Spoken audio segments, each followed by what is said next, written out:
주일 성수와 11조에 대한 이야기를 형통을 막는 성경적 원인 첫째, 둘째 시간을 가졌습니다. 자, 이어서 지난주 말씀이 그때 말씀이 너무 중요해서 좀 더 반복하고 아마 형통을 막는 성경적인 원인을 몇 차례에 걸쳐서 하게 될 겁니다.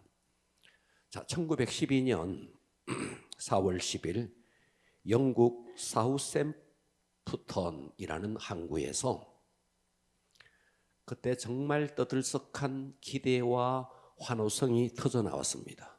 우리가 잘 아는 역사상 가장 호화로운 여객선 타이타닉호가 첫 항해를 하는 날이었습니다. 이 배를 항해하는 첫날 항해사는 이렇게 말했습니다. 이 배는 절대로 가라앉지 않는다. 설계사와 선박회사 관계자들은 아주 자신만만했습니다. 타이타닉호는 당시에 최고의 기술력을 집약해서 만들어졌고 16개의 방수 객실을 갖추고 있었습니다. 설령 객실 몇 개가 손상된다 하더라도 결코 배는 침몰하지 않는다. 그들은 그렇게 생각했습니다. 이 말을 철떡같이 믿었던 선장과 승무원은 속도 경쟁에 열을 올렸습니다. 당시 영국의 사우스샘프턴 항구에서 뉴욕까지, 미국의 뉴욕까지 이 배가 가기로 되어 있었습니다. 그래서 지금까지 갔던 수많은 배들 가운데 우리가 새로운 항해 기록, 신기록을 남기겠다 야망을 가지고 배를 엄청나게 빠르게 몰았습니다. 항해를 시작한 지 사흘째 1912년 4월 14일 북대서양 밤바다 위에 타이타닉호는 아주 전속력으로 질주했습니다. 그동안 계속해서 무전으로 교신이 왔습니다. 무려 6번이나 교신이 계속 왔습니다. 빙산을 조심하라. 빙산이 지금 내려오고 있다. 빙산을 조심하라. 그런데 선장은 가볍게 그것을 무시했습니다. 우리 배는 가장 안전한 배다. 아무런 문제가 없다. 그러던 그날 밤 11시 40분 경비를 서던 선원의 눈앞에 커다란 흰 물체가 앞에 턱 보이는 겁니다. 엄청나게 큰 빙산이었습니다. 그래서 이 경비를 서던 선원이 큰 소리로 외쳤습니다. 빙산이다. 빨리 방향을 바꾸어라. 그런데 이미 늦었어요. 배가 방향을 바꾸기는 이미 늦었습니다. 그 엄청난 빙산이 타이타닉호와 부딪혔습니다. 타이타닉호의 오른쪽 선체가 길게 찢어졌고 타이타닉호의 운명이 결정적인 손상을 입는, 그렇게 배가 손상을 입게 됩니다. 물은 빠르게 차오르기 시작했고 방수객실 5개가 이미 파괴되었습니다. 이 배의 설계를 감당했던 토마스 앤드루스는 선장을 보면서 이렇게 말했습니다. 이 배는 2시간 안에 가라앉게 될 겁니다. 그 말 함과 동시에 우리는 세월호가 가라앉는 걸 봤습니다. 세월호가 가라앉을 때 선미, 배의 뒷부분이 위로 막 치켜 세워졌습니다. 자, 꼭 타이타닉호가 배의 앞머리는 바닷속으로 들어가고 배의 선미가 직선으로 이렇게 세워지면서, 수직으로 세워지면서 1912년 4월 15일 새벽 2시 20분에 타이타닉호가 두동강이 나서 바닷속으로 가라앉았습니다.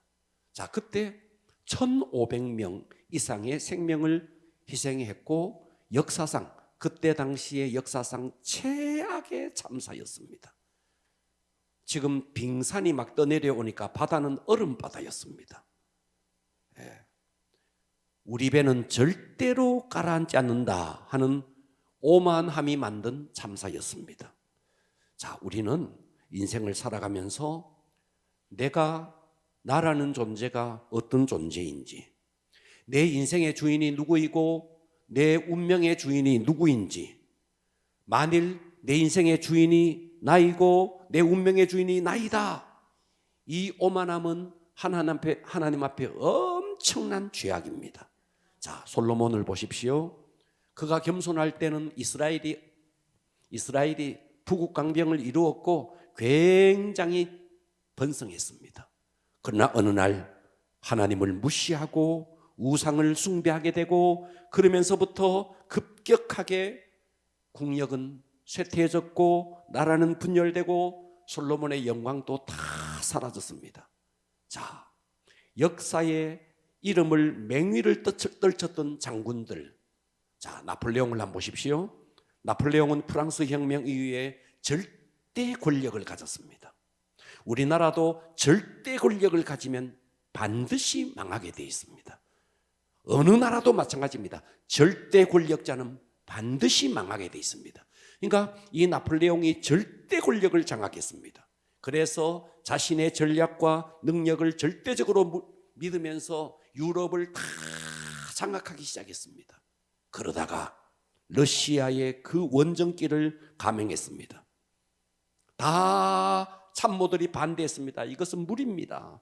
그런데 참모들이 아무리 반대해도 그는 러시아 원정길에 올랐고 거기서 쓰디쓰게 패배하고 그 이후에 서서히 몰락했고 결국 1821년 외딴 섬 세인트 헬레나 섬에 유배되어서 그의 나이 52세에 거기서 아주 비참하게 인생을 마감하게 됩니다. 자, 히틀러를 보십시오. 그는 2차 세계대전을 일으켰어요. 자기 뜻대로 또다시 자기가 세계를 지배하겠다 야망을 가지고 무리한 전쟁, 잘못된 전략으로 결국 독일은 패배했고 이 히틀러도 비참하게 최후를 맞이합니다.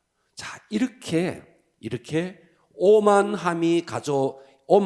절대 권력과 오만함은 반드시 패배한다. 그래서 내 인생도, 우리 각자의 인생도 마찬가지입니다. 내 인생의 주인이 나다.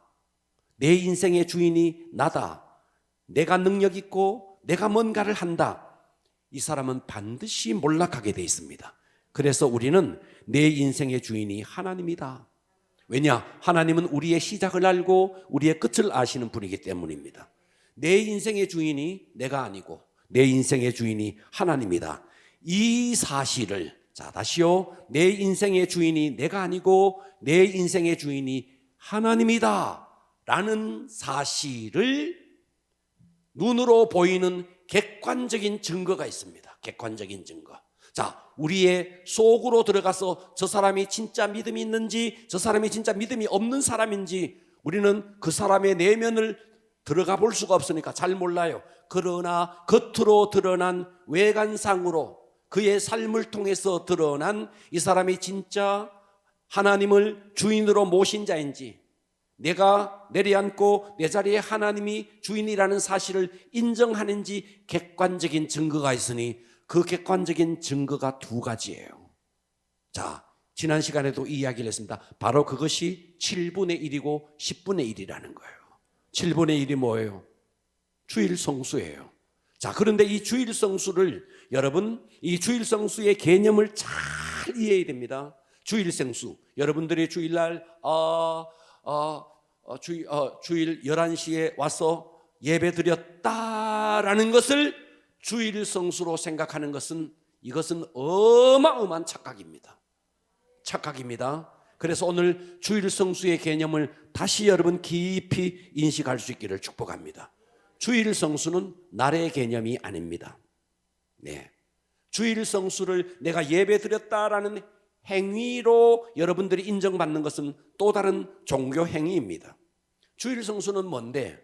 주일 성수는, 자, 주일 성수는 십자가에서 예수님께서 그동안 우리 인생이 수고하고 무거운 짐은 일반적인 무거운 짐이 아닙니다. 일상적인 죄의 그런 짐이 아닙니다. 여기서 수고하고, 예수님께서 수고하고 무거운 짐진 자들아 다 내게로 오라 했을 때 그 수고하고 무거운 짐은 죄의 짐입니다. 죄의 짐.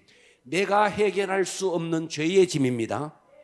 그래서 이 땅의 모든 인생은 죄 때문에 이 땅에서 실패하고, 죄 때문에 고민하고, 죄 때문에 망하고, 죄 때문에 지옥 가는 겁니다. 이 땅의 모든 인생의 처절한 실패의 내면을 깊이 들어가 보면 다 죄입니다. 그러니까 이 땅의 모든 인생은 죄 때문에 신음합니다. 할렐루야. 네. 자, 여기서 수고하고 무거운 짐은 바로 우리 영혼의 죄, 우리의 영혼의 죄.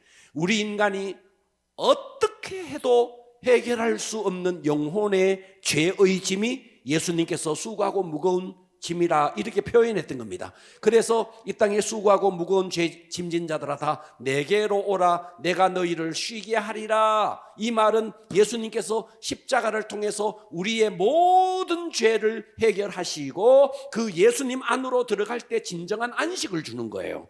그러니까 주일 성수는 주일 예배를 드렸다라는 개념이 아니고, 예수님이 내 죄를 십자가에서 완전히 깨끗하게 속죄를 하셔서 예수님의 속죄가 내 속에서 실제가 된 거, 실제가 된 거.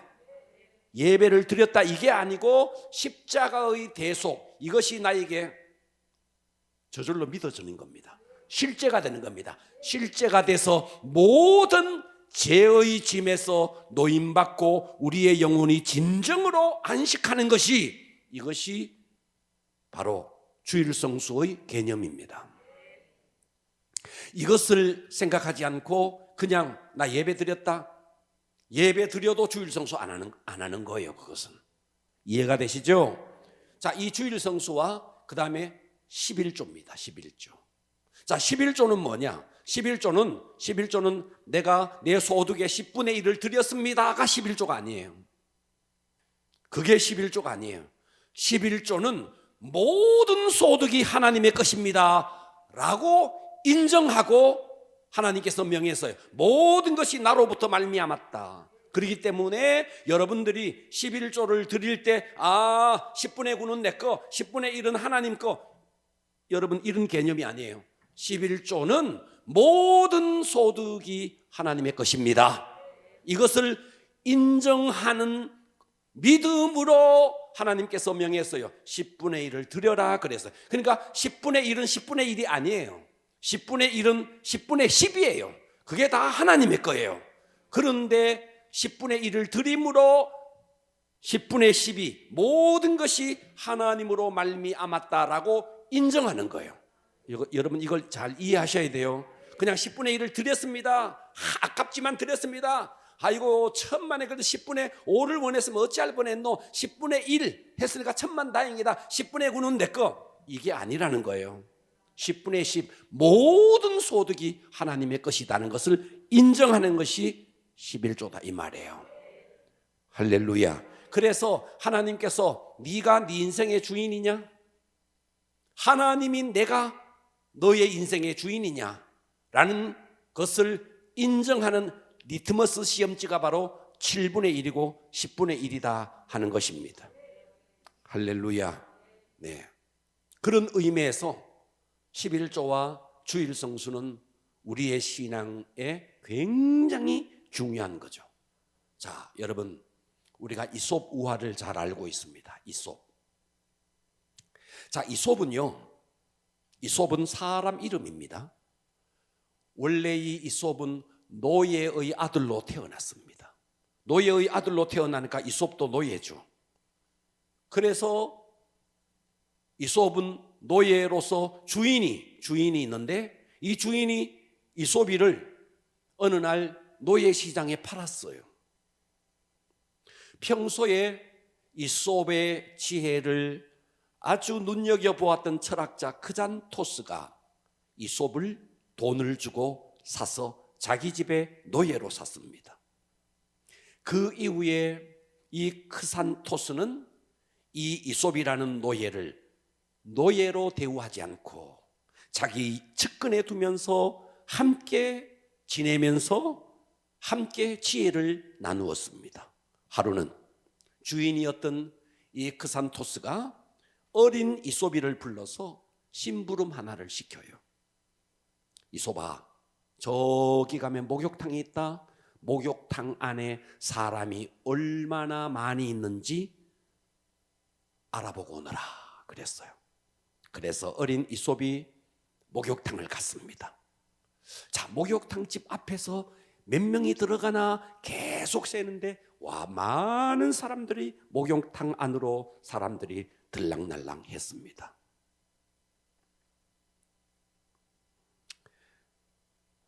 그런데 목욕탕 안에 사람들이 들어가면서 사람들이 다 목욕탕 그 앞에서 욕을 한바탕씩 하고 들어가는 거예요. 목욕탕 안에 들어가는데 에이씨 빌어먹을 이러면서 들어가는 거예요. 저 사람들이 왜 저렇게 욕을 하고 들어가나 싶어서 가까이 가서 이렇게 봤더니 목욕탕 그 문 앞에 뾰족하게 돌이 하나 이렇게 솟아서 있는 거예요. 사람들이 그거 모르고 가다가 돌에 걸려가지고 넘어져가지고 그러면서 말도 못하는 그 돌을 보고 이 빌어먹을 하면서 욕을 한바탕 하고 그리고 그 돌에게 화풀이를 하고 목욕탕 안으로 들어가는 거예요. 그래서 계속 씌었습니다. 그런데 사람들이 저렇게 말귀도 못 알아듣는 저 돌에게 욕을 퍼붓기만 하지 돌을 치우는 사람이 한 사람도 없는 거예요. 자, 그런데 한참 지나서 어떤 한 남자가 목욕을 하러 왔습니다.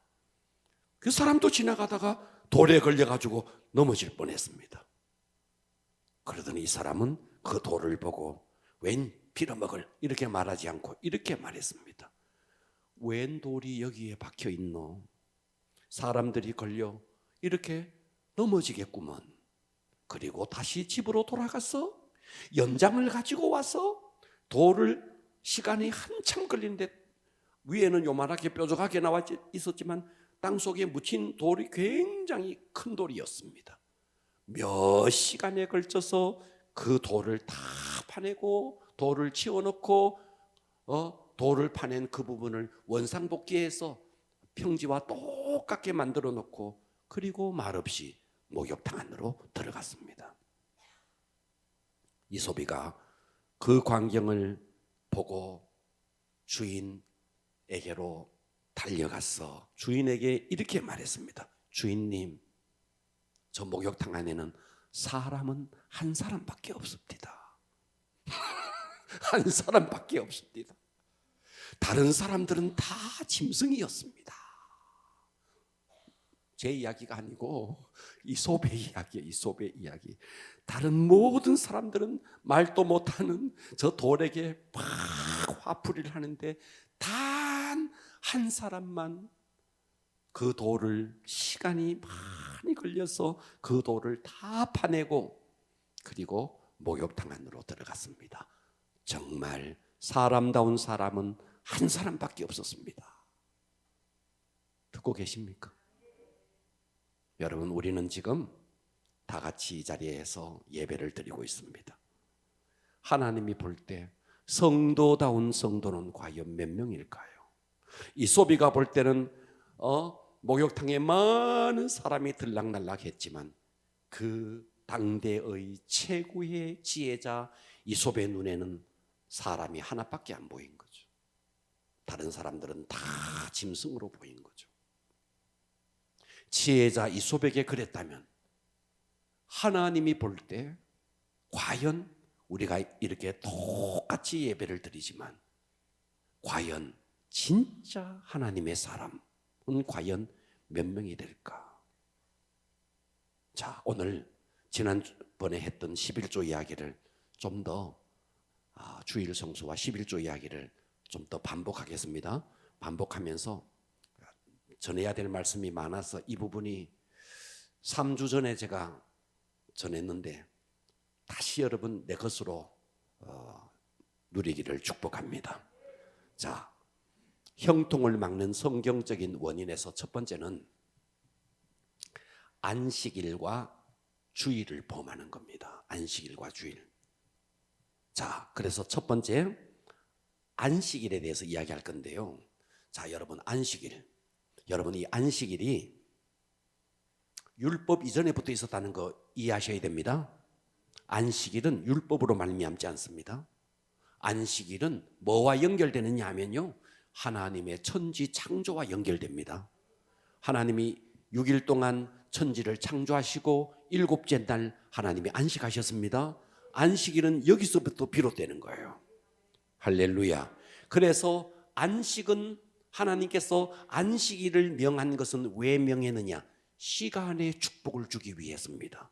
그러면 11조는 왜 명했느냐? 11조는 물질의 축복을 주기 위해서입니다. 하나님이 우리에게 명령하신 것은 우리에게 시간을 뺏어가거나 우리에게 물질을 뺏어가기 위함이 아닙니다. 하나님께서 울타리를 쳐서, 그래서 여러분들이 주일을 지키면 여러분들이 주일을 지키지만 시간이 지나 보면요, 주일이 나를 지키게 됩니다. 이거 이해가 되세요? 주일이 나를 지키게 돼요. 여러분들이 11조를 내가 드리는 것처럼 보이지만 아니에요. 하나님이 모든 물질에 울타리를 쳐서 하나님이 보호해 주시는 겁니다. 그러니까 하나님이 그 어마어마하신 분이 무엇이 부족해서 우리에게 시간을 뺏어가고 무엇이 부족해서 우리에게 물질을 뺏어가겠어요? 하나님은 절대로 우리의 것을 뺏어가는 분이 아니에요. 예. 하나님께서 주신 축복을 더 안전하게 보호하기 위해서 울타리를 쳐주는 것이 주일 성수고 11조라는 거예요.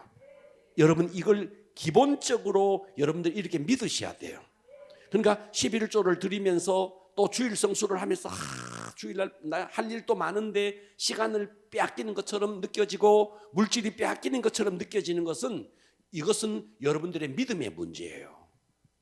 할렐루야. 여러분들이 그런 믿음을 가지고 있으면 평생 11조를 드리고도 아까운 거예요. 이걸 뛰어넘어야 됩니다. 하나님이 지켜주기 위해서 하는 겁니다. 시간을 지켜주시고 물질을 지켜주기 위해서 하나님이 우리에게 명령하신 거예요. 할렐루야. 자, 구약시대는 주일 성수를 안 하고, 구약시대는 안식일이었습니다. 안식일을 범했을 때는 돌로 쳐 죽였어요. 구약시대는. 구약시대도 11조 드리게 했습니다. 그러면 구약시대는 어땠느냐 하면 실제로 육체에 어려움이 왔습니다. 육체에. 예. 돌로 진짜 쳐 죽였어요. 그러면 신약시대 넘어오면 이것은 어떤 개념으로 바뀌어지느냐 하면 이 모든 것이 영적인 개념으로 바뀌어지는 거예요. 그래서 우리가 주일 성수를 안 한다고 돌로 쳐 죽일 일 없어요. 아무리 주일 성수 안 해도 제가 돌로 쳐 죽이진 않습니다. 누가 쳐 죽이겠어요? 깜빡 납니다. 돌로 쳐 죽이면. 그런 일은 없어요. 그러나 여러분들이 주일 성수를 하지 않으면 영적으로 어마어마한 손상을 입게 되는 거예요. 이걸 잊지 마셔야 되는 거예요. 동의하셔야 됩니다. 자, 그래서 오늘 본문이었죠. 창세기 2장 2절로 갑니다. 하나님이 그가 하시던 일을 일곱째 날에 마치시니 그가 하시던 모든 일을 그치고 일곱째 날에 안식했다. 그러니까 안식일은 율법이 아니에요. 율법 이전에 창조로 거슬러 올라가는 거예요. 3절, 하나님이 그 일곱째 날을 어떻게 했는데? 복되게 했다는 거예요. 와, 안식일을 복되게 했다는 거예요. 여러분, 그래서 십자가에서 예수님이 나를 위해서 대신 속죄하셨다라는 이것보다가도 이 세상에 더 큰 복이 없는 거예요. 이 세상의 최고의 복은 내가 어찌할 수 없는 이 죄의 문제를 하나님께서 독생자 예수 그리스도를 십자가에 보내서 내 죄를 씻어주신 거예요. 이보다 더 큰 축복이 없습니다. 그래서 그것을 지키는 게 안식일이, 예수님께서 안식일 날, 예수님이 십자가에 죽으신 날은 금요일입니다. 금요일 날 죽었습니다. 그리고 안식일 날 예수님은 어떻게 했는데, 실제로 예수님은 육체가 죽었고 무덤 속에 들어가서 안식을 완전히 완성한 겁니다. 아멘. 그래서 십자가에 죽으면서 우리의 죄를 완전히 씻어버리신 겁니다. 완전히 끝내주시고, 그리고 예수님은 인간이 지켰던 안식일 날 무덤 속에 있었습니다. 그리고 안식일이 지난 첫날 주님이 부활했거든. 그래서 우리가 지키는 것은 안식일을 지키는 게 아니고 안식일을 완성하고 부활하신 주일을 지키게 되는 거예요. 이해가 되십니까? 자, 출애굽기로 가볼게요.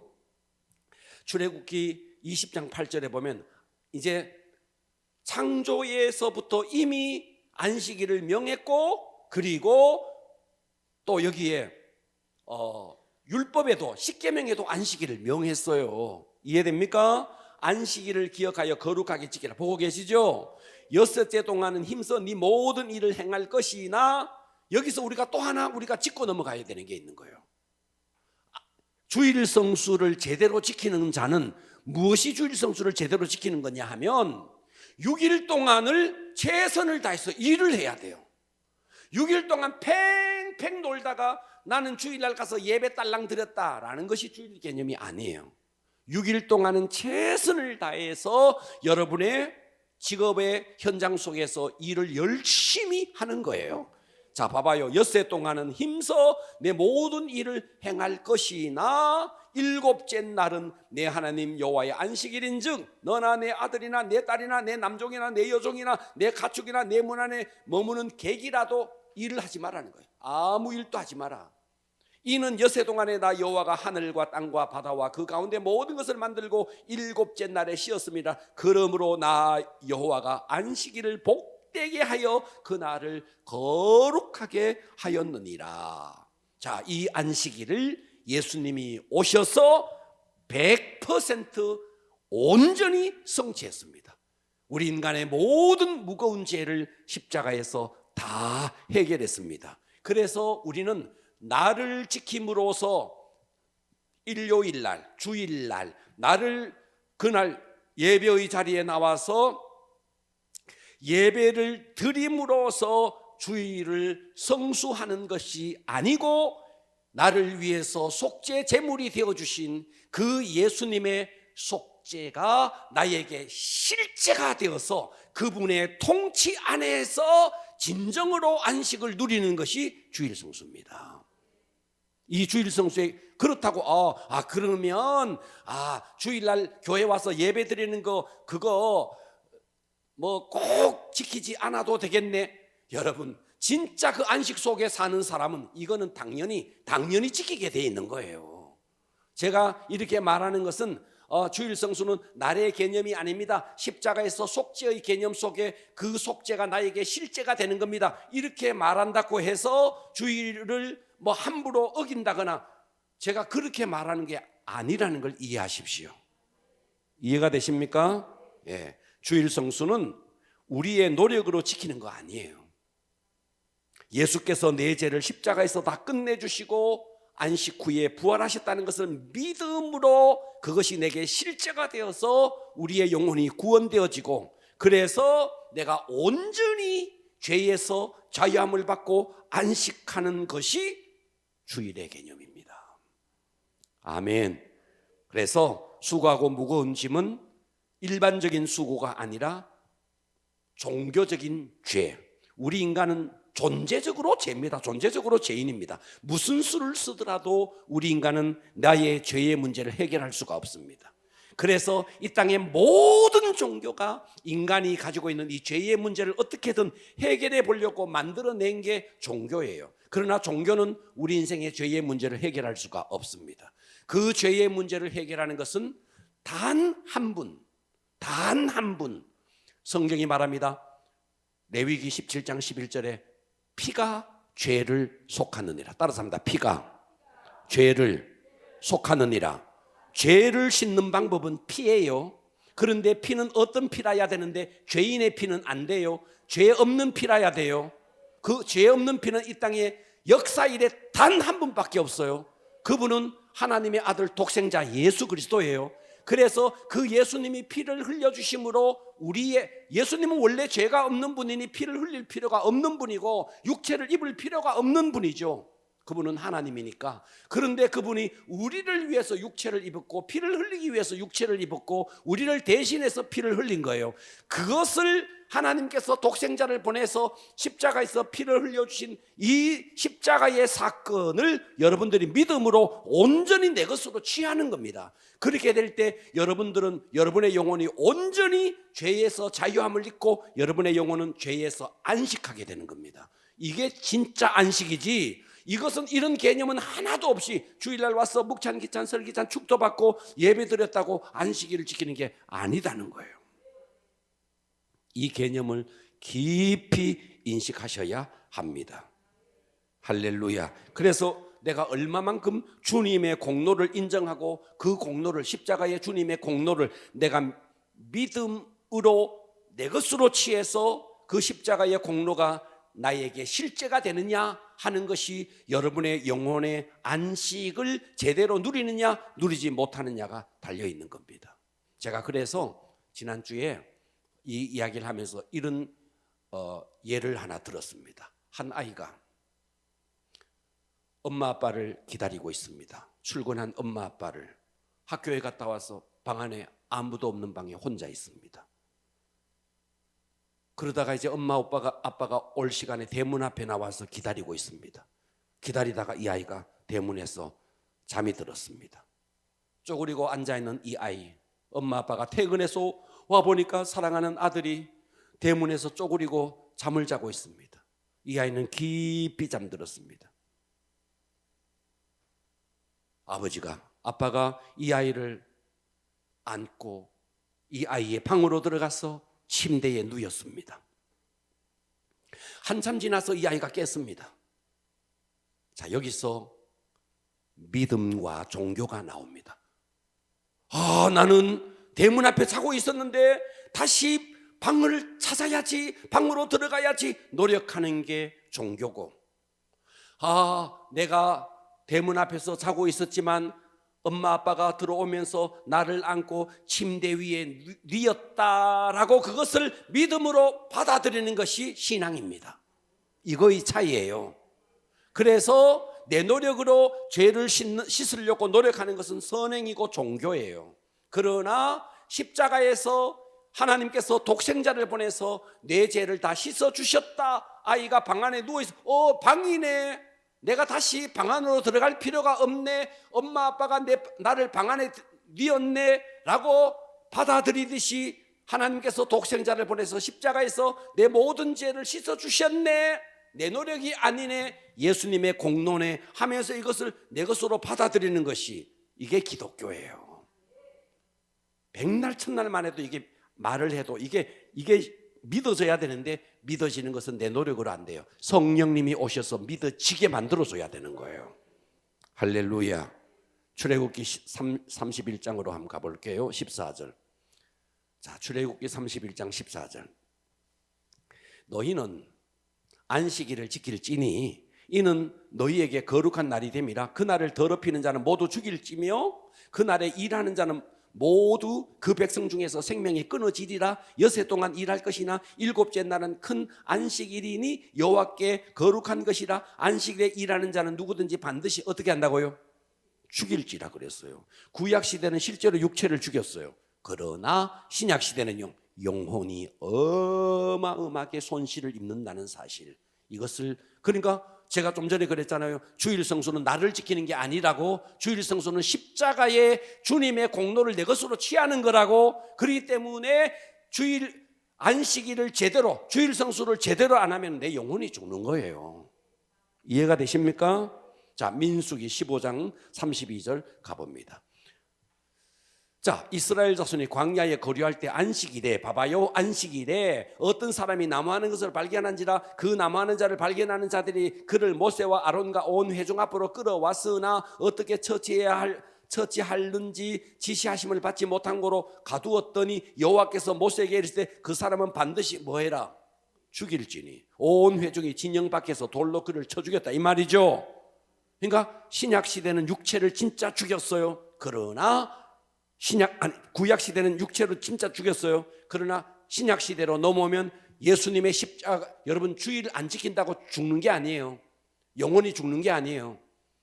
십자가의 예수님의 공로를 내 것으로 취하지 못하면 내 영혼이 죽어요. 내 영혼이 지옥 가는 거예요. 아멘. 자, 그러니까 여러분 오늘 주일 성수에 대한 개념을 깊이 새기시기를 바랍니다. 예배는 성전에 와서 드리는 예배는요, 예배의 시작이에요. 예배는요, 우리의 삶 속에서 계속 예배가 돼야 돼요. 그러니까 여러분 지하철을 타더라도, 버스를 운전하더라도, 집에서 침대 위에 있더라도, 밥을 먹더라도, 직장에서 일을 하더라도 여러분들은 늘 주님과 연결되어 있어야 돼요. 삶 자체가 예배여야 돼요. 아멘. 자, 두 번째 11조에 대한 이야기 좀 하겠습니다. 자, 오늘 제가 세 번째까지 나갈 수 있을지 모르겠어요. 그러나 이게 너무 중요하니까 반복합니다. 자, 11조에 대해서 창세기 14장 17절을 보겠습니다. 아브라함이 그돌라오멜과 그와 함께한 왕들을 쳐부수고 돌아올 때 소돔 왕이 샤웨의 골짜기 곧 왕의 골짜기로 나와 그를 영접. 자, 최초 전쟁 이야기 드렸습니다. 그죠? 아마 제가 주일도 이야기했습니다. 살렘 왕 멜기세덱이 떡과 포도주를 가지고 나왔으니 그는 지극히 높으신 하나님의 제사장이었더라. 그가 19절 아브라함에게 축복하여 이르시되 천지의 주제이시오 지극히 높으신 하나님이시오 아브라함에게 복을 주옵소서. 20절이 굉장히 중요해요. 20절 너희 대적을 네 손에 붙이신 지극히 높으신 하나님을 찬송할지로다. 아브라함을 보고 말합니다. 아브라함에게 뭐라 그러는데 너 지금 최초 전쟁을 벌여서 지금 북방 왕들과 전쟁을 벌여서 롯을 구하기 위해서 전쟁을 벌여서 네 전략이 뛰어나서 네가 능력이 있어서가 아니야. 너희 대적을 네 손에 붙이신 그분이 있다. 그분이 누군데? 지극히 높으신 하나님이다. 그분을 찬송할지로다. 이 말이에요. 이해가 되십니까? 그랬더니 아브라함이 그 얻은 것에서 10분의 1을 멜기세덱에게 주었더라. 그러니까 11조는 율법 이전에 이미 아브라함 시대 때부터 있었다. 이 멜기세덱의 말, 이 전쟁은 네 지혜, 네 능력으로 이긴 거 아니다. 너희 대적을 이기게 하신 분은 하나님이시다. 지극히 높으신 하나님을 찬송할지로다. 이 말을 듣고 아브라함이 11조를 드렸는데 11조를 드리는 행위가 뭔데? 하나님을 찬송하는 행위예요. 하나님을 찬양하는 행위가 11조라고요. 이해가 되세요? 여러분, 제가 전에도 이런 개념을 드렸어요. 찬양과 찬송은 다릅니다. 찬양은요 넓은 의미에서 하나님 앞에 영광을 돌리는 모든 행위가 찬양이에요.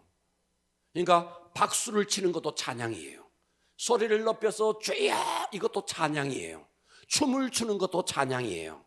그 행위 중에서 노래로 영광을 돌리는 게 찬송이에요. 더 넓은 의미, 찬양은 더 넓은 의미에서 우리의 행위로 하나님을 영광되게 하는 게 찬양이고 그 중에서 노래로 영광 돌리는 게 찬송이라고요. 그러니까 지금 멜기세덱이 아브라함에게 말합니다. 너희 대적을 네 손에 붙이신 지극히 높으신 하나님을 찬송할지어다 하니까 아브라함이 10분의 1을 드리는 거예요. 그러니까 10분의 1을 드리는 행위가 하나님을 찬양하는 행위라고요. 이해되십니까? 할렐루야. 여기서 10분의 1은 11조는 모든 소득, 모든 승리는 하나님으로 말미암았다라는 것을 고백하는 것이 바로 11조다 하는 것입니다. 할렐루야. 자, 말라기로 한번 다시 가봅니다. 말라기 3장 8절 사람이 어찌 하나님의 것을 도적질하겠느냐. 11조는 하나님의 것인데 사람이 어찌 하나님의 것을 도적질하겠느냐. 그러나 너희는 나의 것을 도적질하고도 말하기를 우리가 어떻게 주의 것을 도적질하였나이까 하는도다. 11조와 헌물이다. 너희 곧 온 나라가 나의 것을 도둑질하였으므로 너희가 저주를 받았다. 만군의 여호와가 이르노라 너희의 온전한 11조를 창고에 들여 나의 집에 양식이 있게 하고 그것으로 나를 시험하여 내가 하늘 문을 열고 너희에게 복을 살 곳이 없도록 붙지 아니하나 보라. 할렐루야. 네, 여러분 11조 자, 뭐 좀 더 가서 11절 또 한번 볼게요.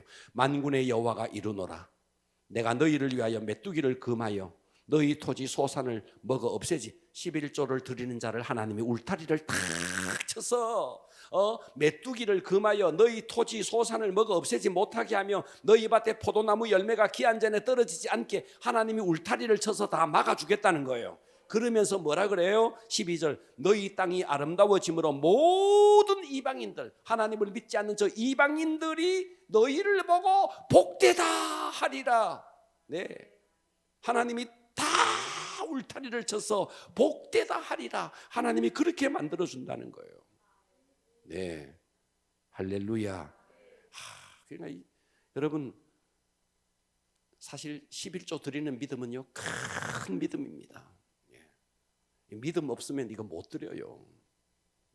왜요? 왜 11조를 드리는 게 큰 믿음이냐 하면요, 사람들에게 물질은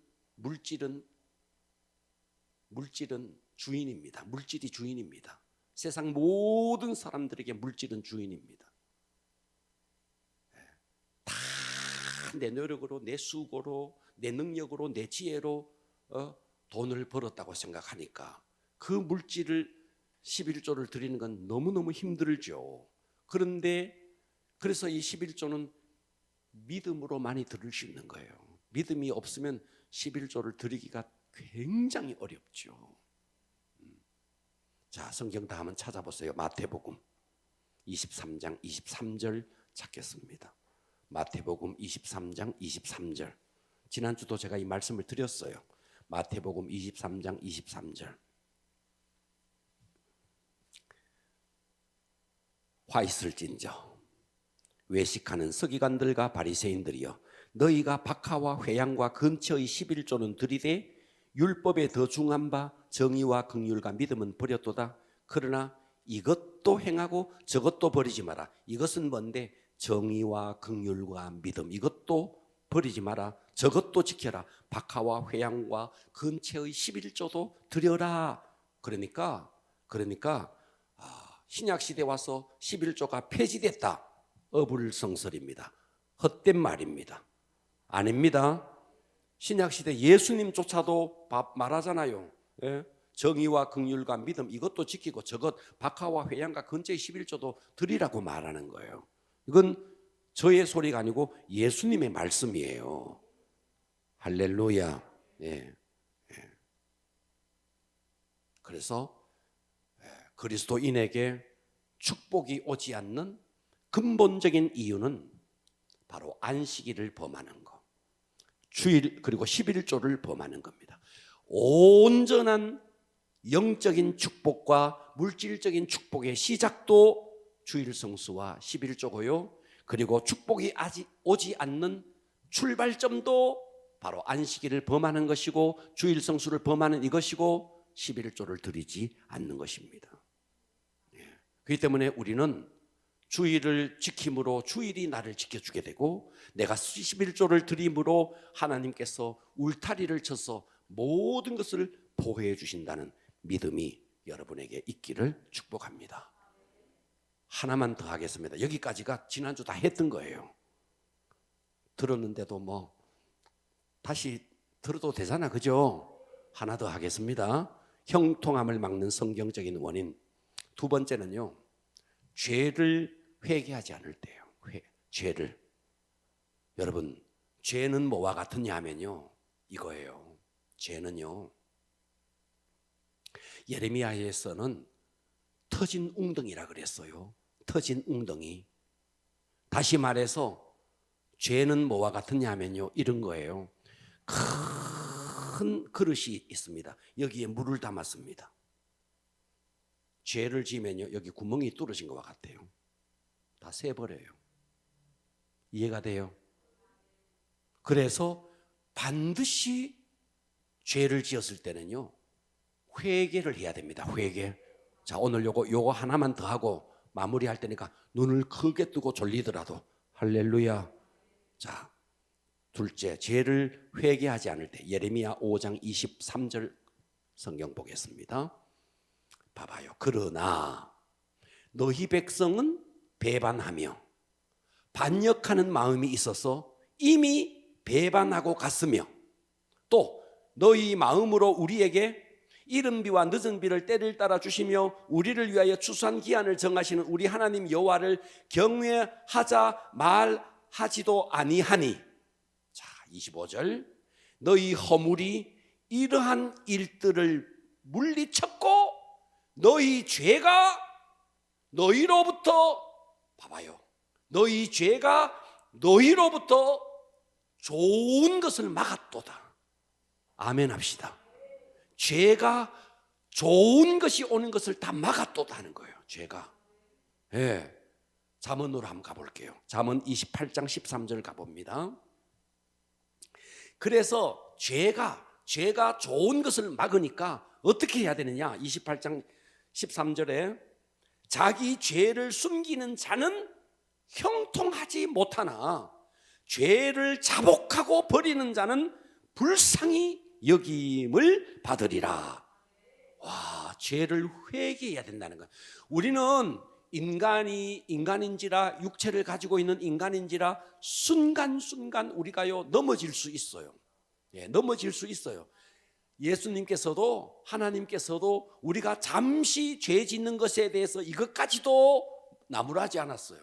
예, 이것은 하나님이 수용하셨어요. 그러나 해가 지기 전까지는 빨리 회개하라는 거예요. 이해가 되시죠? 분을 품을 수도 있다. 해가 지고 이튿날까지 가지 마라. 해가 지기 전에 풀어라. 그러니까 반드시 우리가 연약해서 죄를 지을 수 있지만 이 죄를 회개하는 길을 하나님이 주신 것입니다. 만일 우리가 인간이 완벽해서 죄를 아예 짓지 않는 존재라면 예수님은 십자가에 죽을 필요가 없어요. 우리가 죄를 지을 수 있는 연약한 존재이기 때문에 하나님은 독생자를 보내신 거예요. 그래서 우리는 날마다 독생자의 보혈의 능력을 힘입어야 되는 것입니다. 자, 예레미야 애가로 가볼게요. 잠언 28장 13절 보셨죠? 자, 애가서 보게. 예레미야 애가 1장 5절. 그의 대적들이, 봐봐요, 머리가 되고 그의 원수들이 형통함은, 대적이 머리가 되고 원수들이 형통함은 그의 죄가 많음으로 여호와께서 그를 곤고하게 하셨습니다. 어린 자녀들이 대적에게, 하나님을 믿는 자가 자꾸만 죄를 지으니까 대적들이 막 머리가 되고 원수들이 형통하게 만들고, 그래서 그가 죄가 많음으로 여호와께서 그를 곤고하게 하였습니다. 그래서 어린 자식들이 대적에게 사로잡혀 간다는 거예요. 따라서 합시다. 회개가 길이다. 여러분, 회개가 길입니다. 그래서 요한일서 1장 7절로 가봅니다.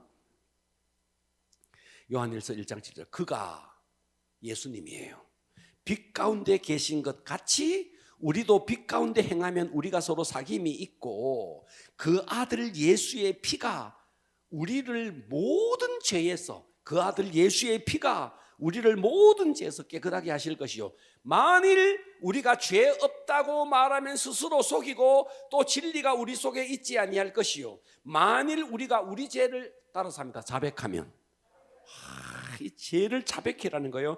자백하면 그는 미쁘시고 의로우사 우리 죄를 사하시며 우리를 모든 불의에서 깨끗하게 하실 것이요, 만일 우리가 범죄하지 아니하였다 하면 하나님을 거짓말하는 이로 만드는 것이니. 왜? 하나님은 우리 인간을 이렇게 말했거든. 모든 인간은 죄인이라고 말했거든. 그런데 나는 죄가 없습니다. 하나님을 거짓말하는 이로 만든다는 거죠. 또한 그의 말씀이 우리 속에 있지 아니하다. 여러분, 죄는요, 자, 죄는 뭐와 똑같으냐 하면요, 적군이 지금 우리를 향해서, 자, 구약 시대를 예를 들어 봅시다. 구약 시대는 실제로 눈에 보이는 대적이 있었습니다.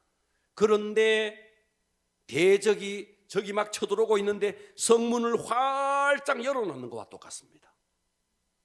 이해가 되십니까? 회개는 뭔데? 회개는 성문을 다시 닫는 거예요. 이게 신약으로 넘어오면 어떠냐 하면 우리의 대적은 사단입니다. 마귀입니다. 마귀. 근데 우리가 죄를 짓는다는 말은 이 사단이 우리의 삶 속에 우리의 인격 속에 이 사단이 침범해 올 수 있도록 대문을 활짝 열어놓는 행위예요. 회개는 뭔데요? 회개는 열려진 문을 닫는 행위가 회개라고요. 그러니까 회개 없는 죄는, 여러분 속에 죄가 있는데 회개 없는 죄는 적군에게 문을 활짝 열어놓는 것이다, 성문을 여는 것과 똑같다 생각하시고, 여러분, 우리는 연약해서 죄를 지을 수밖에 없는 존재예요. 그래서 하나님은 독생자를 예비해 놓으신 거예요. 그래서 날마다 독생자의 보혈을 의지해야 합니다.